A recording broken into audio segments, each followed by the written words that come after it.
सुन रे पागली तोरा बिना भैनी पागल हम यहाँ उहाँ। सुन रे पागली तोरा बिना भैनी पागल हम त यहाँ उहाँ।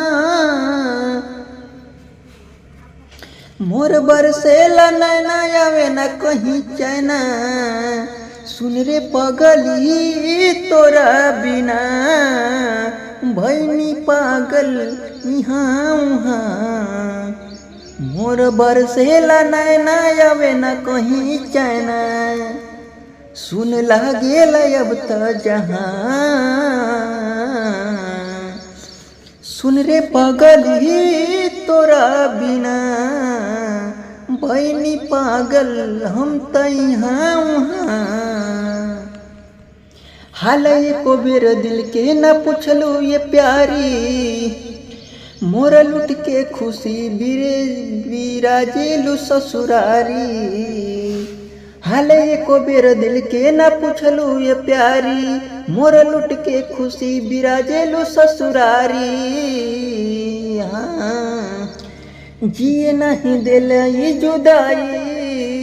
तड़पावेला खाली तोर तन्हाई। दर्द कैसे हम करी बयान। सुन रे पगली तोरा बिना भैनी हम पागल यहाँ उहाँ। सुन रे पगली तोरा बिना भैनी पागल हम त यहाँ उहाँ। हो गईल कवन खाता दे देलू गहरा जखम। कबो नहीं भराई लगौल हो से कवनो मरहम।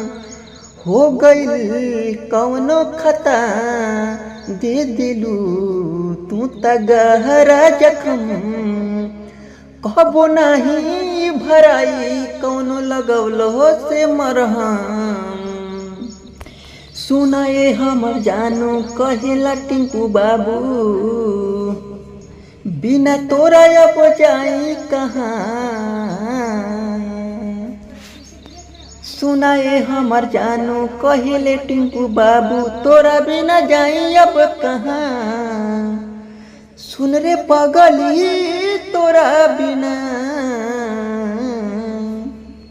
भैनी पागल हम त यहाँ उहाँ। सुन रे पगली तोरा बिना भैनी पागल हम त यहाँ उहाँ। नमस्ते प्रणाम। मैं भोजपुरिया गायक टिंकू राजा भारती आप लोग के प्यार दुलार से बहुत बहुत खुश हूँ।